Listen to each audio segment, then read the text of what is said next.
آلات بھی ہیں، اور ہمیں وہ پلید گائے کا پیشاب پینے والا جب جی کرتا ہے دھمکیاں لگانے لگ جاتا ہے۔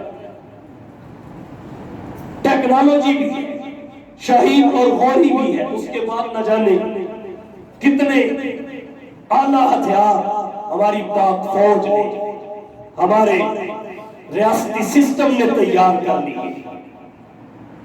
لیکن بہرحال وہاں فرشتے اترتے تھے، یہاں نہیں اتر رہے۔ کیوں؟ ڈاکٹر اقبال مرحوم کے شہر میں کھڑا ہوں، انہی کی زبان میں بات کروں تو شاید آپ جلدی سمجھیں گے۔ ڈاکٹر اقبال مرحوم نے فرمایا تھا، فضائے بدر پیدا کر، فضائے بدر پیدا کر، فضائے بدر پیدا کر، فرشتے تیری نصرت کو اتر سکتے ہیں گردوں سے قطار اندر قطار۔ پتہ چلا نہ وہ بدلا، نہ اس کا وعدہ بدلا، نہ اس کا کلام بدلا، نہ اس کی صفت بدلی، نہ تاثیر بدلی، بدلے تو ہم۔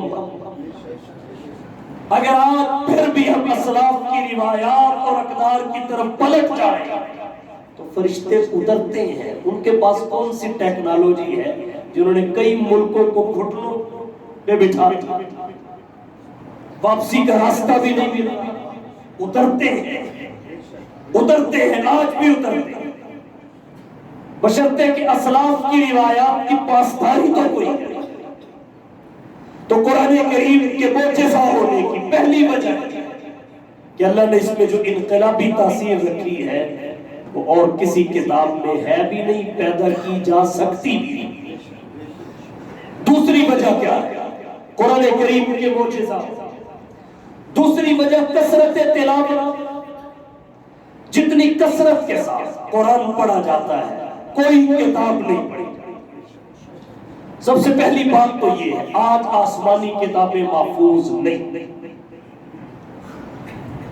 اور جب وہ تھی اس وقت میں وہ کتابیں تلاوت نہیں تھی، وہ کتابیں تلاوت نہیں تھی، ان کی حیثیت لا کی کتب کی سی، جیسے ایک وکیل کی الماری متعدد کتابیں ہوتی ہیں، وہ ثواب کے لیے ان کی تلاوت نہیں کرتا، جب ضرورت پڑتی ہے پھر کلیہ دیکھتا ہے، پھر وہی رہتا ہے۔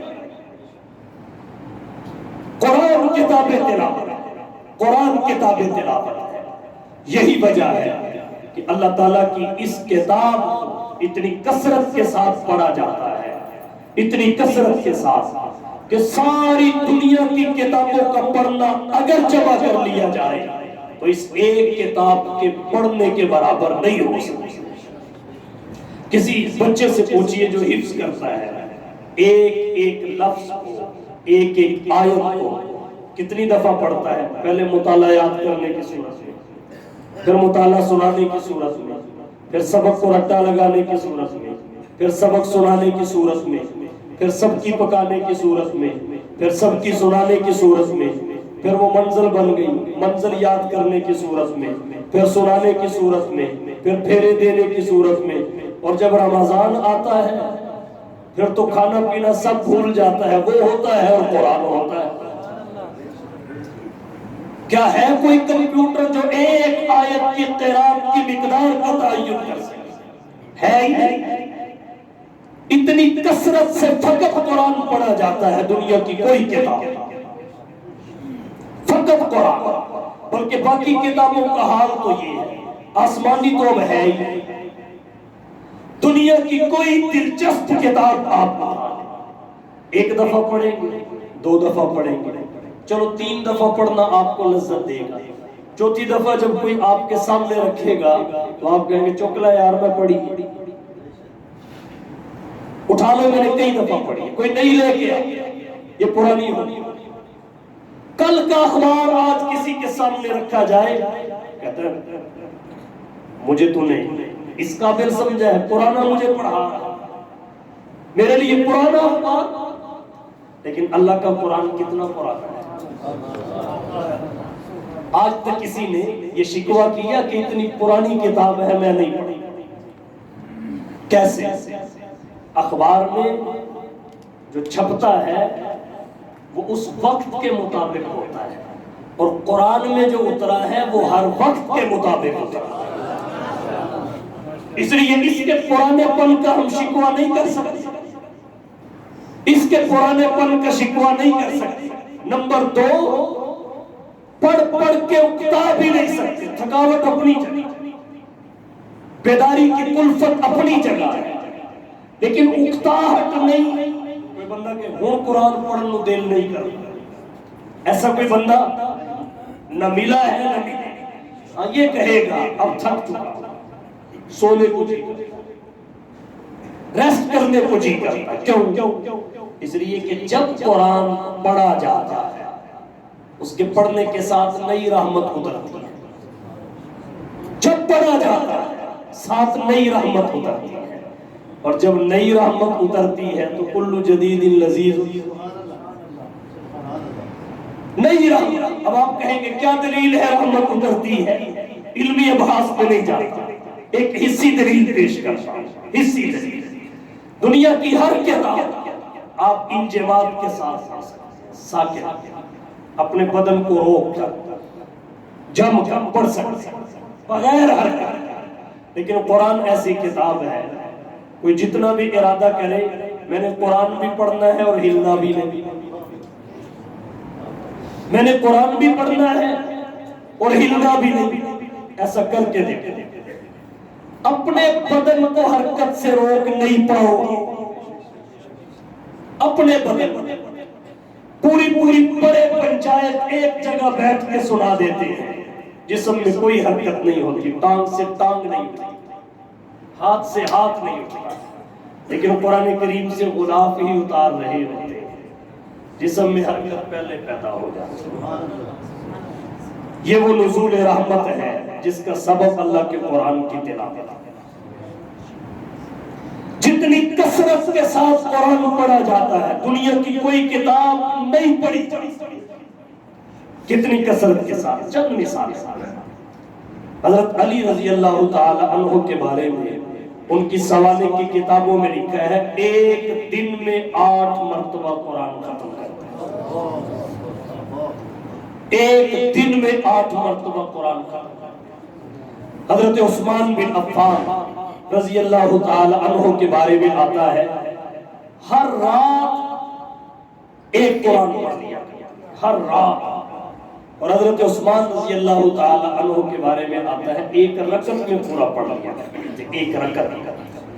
اور 4 شخصیات ایسی تھی جو ایک رکعت میں پورا قرآن پڑھتی تھی اور ان کا معمول، ان میں 2 صحابی ہیں 2 تابعی ہیں۔ صحابہ میں ایک حضرت تمیم داری ہے، دوسرے حضرت عثمان بن عفان ہے، اور تابعین میں ایک سیدنا سعید بن جبیر ہے اور دوسرے سید الفقہا امام الائمہ سراج الامہ تلمیذ الصحابہ امام سواد اعظم حضرت امام اعظم ابو حنیفہ رحمت اللہ علیہ ہے۔ ان کی سوانے کی کتابوں میں یہاں تک لکھا ہے فقط رمضان کے مہینہ میں 61 مرتبہ قرآن کریم ختم کیا کرتے تھے۔ ترتیب اس کی یہ ہوتی تھی ایک قرآن روزانہ دن کو پڑھتے تھے، ایک قرآن روزانہ رات کو نوافل میں پڑھتے تھے، 30 قرآن دن کے 30 قرآن رات کے، دونوں کو ملایا 60 کا عدد حاصل ہوا، اور ایک قرآن وہ ہوتا تھا جو پورا مہینہ نماز تراویح میں ادائیگی سنت کے لیے پڑھتے تھے۔ ادھر عید کا چاند نظر آتا تھا، ادھر ابو حنیفہ کے 61 قرآن مکمل ہو جاتا۔ ہمارا آج تلاوت قرآن کا ذوق باندھ پڑ چکا ہے، جب سے یہ فیک بک آئی ہے اس نے ہمیں کہیں کا نہیں چھوڑا۔ موبائل سبب رسائی، جوال سراپا زوال، جب سے یہ آیا اس نے ہمارا دین میں رشتہ کمزور کر، اسلاف سے رشتہ کمزور کر، رشتہ داریاں کمزور ہو گئی۔ رشتہ دار بھی بیٹھے ہیں تو سب اپنے اپنے موبائل پہ لگے ہوئے ہیں، کسی کو نہیں پتا اس کا کیا حال ہے اس کا۔ ادھر موبائل ہے لقمہ پلیٹ میں لگانے کے بجائے فرش پہ رگڑ رہے ہیں، فرش پہ رگڑ رہے ہیں۔ قرآن کریم کی تلاوت کا ذوق ماند پڑ چکا ہے۔ ماند یہ ہماری روح کی غذا ہے، ہماری روح کی غذا ہے۔ روح امر ربی ہے، یہ حکم ربی ہے۔ یسألونک عن الروح قل الروح من امر، روح امر ربی ہے، قرآن حکم ربی ہے۔ ان کا آپس میں جوڑ ہے۔ جسم کی غذا زمین سے آتی ہے، روح کی غذا آسمان سے آتی ہے۔ یہ موسیقی روح کی سزا تو ہو سکتی ہے، غذا نہیں ہو سکتی۔ غذا اللہ کا قرآن ہی ہے۔ پڑھیے، زیادہ سے زیادہ پڑھیے۔ 2 مرتبہ سال میں قرآن کا ختم کرنا، یہ تلاوت کا حق ہے، قرآن کی تلاوت کا حق ہے۔ اس سے زائد جتنا پڑھا جائے وہ بلندی درجات کا باعث ہے۔ فضائل اپنی جگہ، تفصیلات میں نہیں جاتا۔ عرض میں نے یہ کیا معجزہ ہونے کی دوسری وجہ کثرت تلاوت، اور تیسری وجہ کیا؟ تسہیل و حفظ القرآن، سہولت حفظ۔ حفظ کے لحاظ سے جتنا آسان قرآن کریم ہے، دنیا کی کوئی کتاب اتنی آسان نہیں۔ مثال، چھوٹا سا بچہ اور سفیان ابن عیینہ رحمہ اللہ کے بارے میں آتا ہے، انہوں نے 4 سال کی عمر میں قرآن حفظ کر دیا۔ 4 سال کی عمر میں انہوں نے قرآن حفظ کر دیا۔ 4 سال کا بچہ، خلیفہ ہارون الرشید کے سامنے بھی ایک ایسا ہی بچہ آیا تھا، چھوٹی سی عمر میں حافظ تھا۔ والد نے پیش کیا جی جہاں سے مرضی سنو، جہاں سے مرضی سنو۔ بچے کو بٹھایا، خلیفہ صاحب نے کہا بیٹا فلانی جگہ سے پڑھو۔ بچہ کہنے لگا ابو پہلے وعدہ کرو گڑ دو گے؟ اس وقت کی ڈیکو گڑ تھی، اب تو ترقی ہوگی، پہلے وعدہ کرو بعد میں گڑ دو گے، یعنی چیچی دو، میٹھا دو، سویٹ دو۔ یہ اس وقت کی ٹافی تھی۔ باپ نے، یعنی اتنا چھوٹا تھا کہ جب اس کو کہا گیا قرآن پڑھو، وہ کہنے لگا ریوڑیاں دو گے نا؟ وعدہ کرتے ہو تو میں سنا دے، تو جہاں سے کہو گے سناؤں گا۔ مطلب یہ ہے اتنا چھوٹا بچہ قرآن۔ ہمارے معاشرے میں آپ کو ملے قرآن کریم کے اتنے چھوٹے چھوٹے بچے حافظ، ان کو کرسی پہ بٹھایا جاتا ہے، اتنے چھوٹے ہیں، قرآن جہاں سے مرضی سنے۔ یاد کرنے کے لحاظ سے اتنا آسان ہے، حالانکہ ان کی زبان میں نہیں ہے قرآن، ان کی زبان میں نہیں ہے۔ ہماری زبان اردو اور پنجابی ہے، قرآن عربی میں ہے اور فصیح عربی میں ہے، لیکن اس کے باوجود اس کا الحمد سے لے کر والناس سینے میں اتر جانا، یہ اس کا اعجاز نہیں تو کیا؟ یہ اس کا اعجاز نہیں تو کیا؟ پھر ہماری زبان اردو اور پنجابی ہے، ہم اردو اور پنجابی بولتے ہیں۔ قرآن کریم کا جتنا حجم ہے، چلو اس کا برابر بھی نہیں ہے، آدھا بھی نہیں ہے، ثلث بھی نہیں ہے، ربع، چوتھائی اپنی زبان کی کسی کتاب کو اگر کوئی یاد کر سکا ہے زبانی تو بتا۔ اردو ہماری زبان ہے، پنجابی ہماری زبان ہے، مگر جتنے صفحات قرآن کے ہیں، مثال کے طور پہ 400 صفحہ ایک چھوٹے سے بچے نے یاد کر لیا، جس کی زبان میں نہیں، اس کی زبان اردو اور پنجابی ہے، قرآن عربی کا ہے۔ اب اس نے دوسری زبان کے 400 صفحے کا قرآن یاد کر لیا، لیکن یہاں بڑوں کو اپنی زبان کی 100 صفحے کی کوئی کتاب زبانی یاد نہیں ہوگی۔ اب بتائیے اس سے آسان کون سی کتاب ہو سکتی یاد کرنے کے لحاظ سے؟ پھر جس بچے نے قرآن حفظ کیا اسے نہیں پتا ذالک الکتاب کا معنی کیا ہے، لیکن پھر یاد ہے۔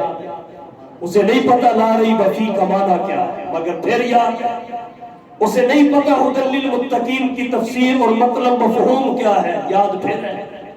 تو بتائیے اس سے آسان دنیا کی کون سی کتاب ہو سکتی ہے یاد کرنے کے لحاظ سے؟ تو تسہیل حفظ القرآن یہ معجزہ ہونے کی تیسری وجہ ہے۔ دنیا کی کسی کتاب میں یہ تسہیل کائنات مل کے بھی پیدا نہیں کر سکتی۔ ایسی کتاب یہاں ہمارے علماء کچھ عرصہ جیلوں میں رہے، انہوں نے جیلوں میں بیٹھ کے بڑھاپے میں 3 مہینے میں قرآن حفظ کر دیا۔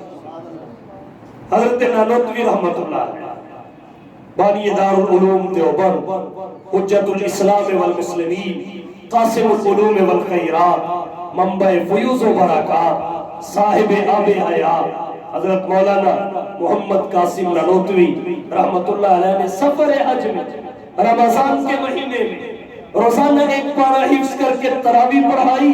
ادھر عید کا چاند نظر آیا اور ادھر حضرت کا پورا قرآن حفظ پڑھا۔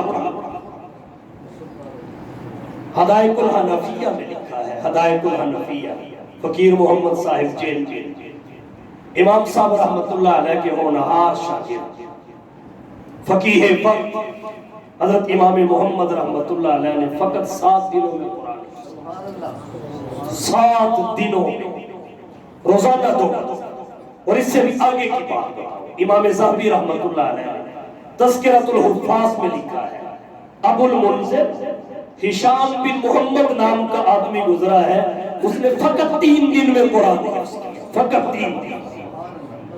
دنیا کی کوئی کتاب یاد کرنے کے لحاظ سے اتنی آسان نہیں ہے جتنا اللہ کا قرآن آسان ہے۔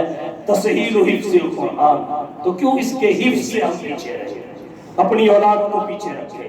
اور یہ کہنا کہ قرآن کریم کو حفظ کرنا یہ وقت کا ضیاع ہے، یہ وقت کا ضیاع نہیں ہے، یہ ہماری دنیاوی ضرورت بھی ہے، اخروی ضرورت بھی ہے۔ ہماری دنیاوی ضرورت بھی ہے کیونکہ جس شریعت کے ہم پیروکار ہیں اس کے کچھ احکامات ایسے ہیں جن پر حفظ قرآن کے بغیر عمل ممکن نہیں ہے۔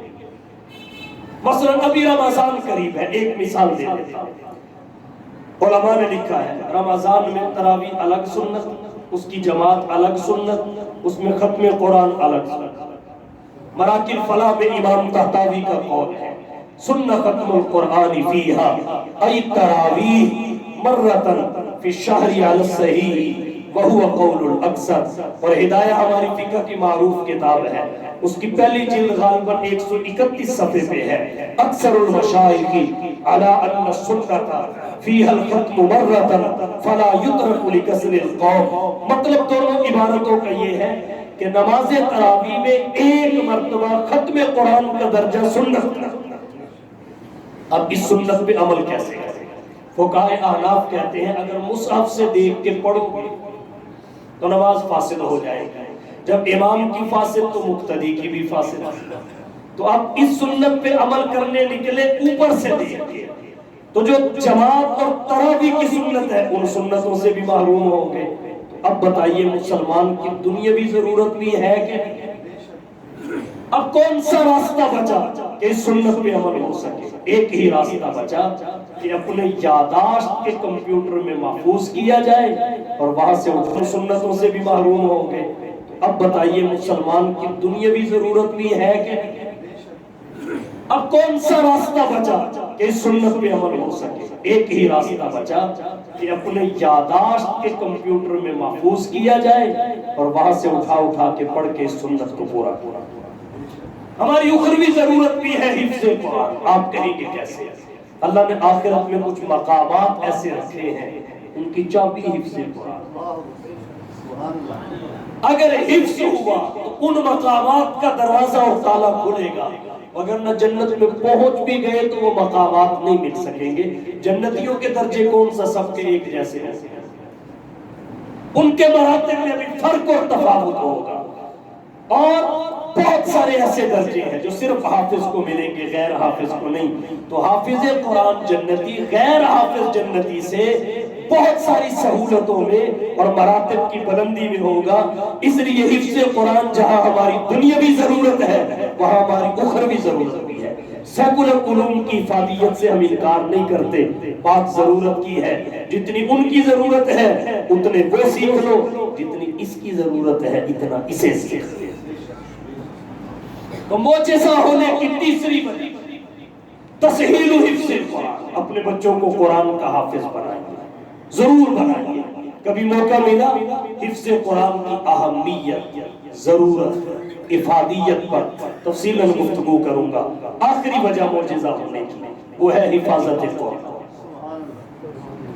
حفاظت قرآن دنیا میں کوئی آسمانی کتاب محفوظ نہیں، فقط قرآن محفوظ، فقط قرآن۔ ساری کائنات مل کر بھی کسی کتاب کے بارے میں دعویٰ نہیں کر سکتی کہ اس کو ہم نے محفوظ کر دیا۔ اور قرآن کے بارے میں اللہ کا دعویٰ یہ ہے تم جو کر سکتے ہو کر لو، اس کی حفاظت کو متاثر تو کر کے دیکھو۔ آج بھی بیان آیا جی 36 آیتیں قرآن سے نکال دو، سپریم کورٹ میں کسی بدبخت نے یہ درخواست دی۔ یہ تو اس وقت سے چلا آ رہا ہے، ایتی بقرآن غیر ھذا او بدلہ، آج تک بڑے بڑے جتن کیے گئے، ورقوں میں تبدیلی کر دی گئی، لیکن اس لوح محفوظ سے کون کر سکتا ہے؟ اس لوح محفوظ سے کون بدل سکتا ہے؟ اور قرآن اس کی حفاظت کا اصل ذریعہ سینہ ہے۔ بل هو آیات بینات فی صدور الذین اوتوا العلم۔ یہ تو ہم اجمیوں کی سہولت کے لیے ورقے، کمزوروں کی سہولت کے لیے اس کو کتابی شکل میں ما بین الدفتین دیا گیا، مگر نہ اوپر سے جب آیا حضور کہتے ہیں فغطنی ثلاثا، بخاری شریف جلد اول باب کیف کان بدء الوحی میں جبرائیل نے بھیجا، 3 مرتبہ بھیجا، خشیت علی نفسی، مجھے اپنی جان کا خطرہ محسوس ہوا، پھر جب تیسری مرتبہ کے بعد چھوڑ کے کہا اقرا، حضور نے پڑھنا شروع کر دیا۔ یہ تو سینے سے سینے میں منتقل ہونے والی کتاب ہے۔ ما صب اللہ فی صدری الا وقد صببتہ فی صدری ابی بکر، اللہ نے جو میرے سینے میں ڈالا میں نے ابو بکر کے سینے میں ڈالا۔ محفوظ کتاب، اور کوئی کتاب محفوظ نہیں ہے، فقط اللہ کا قرآن محفوظ۔ ان کی حفاظت کی باری آئی، فرمایا بِمَسْتُحْفِظُوا مِنْ كِتَابِ اللَّهِ وَقَالُوا عَلَيْهِ شُهَدَاء، اپنی کتابوں کی حفاظت خود کرو، محافظ فانی تھے، حفاظت فنا ہو۔ اور جب قرآن کی باری آئی فرمایا اِنَّا نَحْنُ نَزَّلْنَا الذِّكْرَ وَإِنَّا لَهُ لَحَافِظُونَ، جس ذکر کو ہم نے تھوڑا تھوڑا کر کے، تنزیل انزال نہیں، بیک بات۔ عیسائی کہتے ہیں دیکھو جی انجیل بھی اللہ کا ذکر ہے کہ نہیں، ہم کہتے ہیں بالکل ہے۔ یہودی کہتے ہیں تورات بھی اللہ کا ذکر ہے کہ نہیں، ہم کہتے ہیں بالکل ہے۔ وہ کہتے ہیں اللہ نے پھر قرآن کی حفاظت کا ذمہ تو نہیں لیا، اس نے تو ذکر کی حفاظت کا ذمہ لیا۔ اگر تورات انجیل ذکر ہے تو پھر یہ بھی محفوظ ہے، تم کیسے غیر محفوظ کہہ سکتے؟ یاد رکھیے ذکر وہ بھی ہے، مگر ذکر کی 2 قسمیں ہیں نزول کے اعتبار سے۔ نزول کے اعتبار سے ذکر کی 2 قسم، ایک ذکر وہ ہے جو کتابی شکل میں ایک ہی دفعہ نبی پر اتار دیا گیا، جیسے موسیٰ پہ تورات، عیسیٰ پہ انجیل، داؤد پہ زبور۔ اور ایک ذکر وہ ہے بحسب المصالح والحوائج والضرورت، منجما منجما، مفرقا مفرقا، ضرورت کے تحت تھوڑا تھوڑا کر کے اتارا۔ اگر یکدم اتارا جائے اسے عربی میں انزال کہتے ہیں، تھوڑا تھوڑا کر کے اتارا جائے اسے تنزیل کہتے ہیں، جزءا جزءا، منجما مفرقا، اسے تنزیل کہتے ہیں۔ قرآن لوح محفوظ سے آسمان دنیا پر یکدم اتارا گیا ایک رات میں، اس کے لیے فرمایا اِنَّا أَنزَلْنَاهُ فِي لَيْلَةِ الْقَدْرِ، اس کا مصدر انزال ہے ایک ہی۔ اور پھر آسمان دنیا سے حضور کے قلب سلیم پر یکدم نہیں، 23 برس کے عرصہ میں تھوڑا تھوڑا کر کے اتارا گیا، اسے کہتے ہیں تنزیل۔ تو اللہ نے جب حفاظت کا ذمہ لیا وہاں انزال کے ساتھ صیغہ ذکر نہیں کیا بلکہ تنزیل سے ذکر کیا، اِنَّا نَحْنُ نَزَّلْنَا، تو ذکر وہ بھی ہے مگر وہ ان کا انزال ہوا ہے، اور قرآن کی تنزیل ہوئی ہے۔ تھوڑا تھوڑا کر کے جس ذکر کو ہم نے اتارا، اور جسے تھوڑا تھوڑا کر کے اتارا وہ قرآن ہے، وہ ذکر ہوتے ہوئے بھی غیر محفوظ ہے، اور قرآن ایسا ذکر ہے جو ہمیشہ کے لیے محفوظ ہے۔ اور ایک بات اور کہتا ہے، وہ ذکر جو قرآن سے پہلے تھے اکٹھے آئے، جمع ہو کے آئے تو منتشر ہو گئے، قرآن بکھر کے آیا ہمیشہ کے لیے جمع ہو گیا۔ وہ اکٹھے آئے بکھر گئے، یہ بکھر کے آیا، ایسا اکٹھا ہوا کہ ایک حرف بھی کوئی سرکا کے دکھائے، ایک حرف بھی کوئی سرکا کے دکھائے۔ یہی ہے وہ کتاب حق جسے قرآن کہتے ہیں، یہی ہے وہ کتاب حق جسے قرآن کہتے ہیں، جسے فرقان کہتے ہیں، جسے برہان کہتے ہیں۔ یہی ہے وہ کہ جس کا منتظر سارا زمانہ تھا، رسولوں کی زبان پر جس کا نغمہ تھا، ترانہ تھا۔ تعارف یہ کراتی ہے خداوند تعالیٰ کا، رسولوں کا، قیامت کا، حبیب حق تعالیٰ کا۔ نہ کچھ تحریف کا خطرہ، نہ خدشہ کچھ قیامت کا۔ خدائے پاک خود ضامن ہے اس کی حفاظت کا، اسی نے بھید کھولا ہے نبوت کا، خلافت کا، اسی نے راز بتلایا ہے قوموں کی امامت کا۔ آخری بات عرض کرتا ہوں، قرآن ہی محفوظ کیوں؟ باقی جتنی بھی کتابیں جن زبانوں میں اتری وہ زبانیں ہی غیر محفوظ ہیں، جن زبانوں میں اتری وہ زبانیں ہی غیر محفوظ ہیں۔ آج عیسائیت ترستی ہے کہ وہ زبان کہیں سے سننے کو مل جائے جس میں عیسیٰ پہ انجیل اتری، نہیں سن سکتے، نہیں پڑھ سکتے اس زبان میں۔ یہی وجہ ہے پاکستان کا عیسائی اردو کی بائبل اور انجیل پڑھتا ہے، ہندوستان کا عیسائی ہندی کی انجیل پڑھتا ہے، بنگلہ دیش کا عیسائی بنگالی کی انجیل پڑھتا ہے۔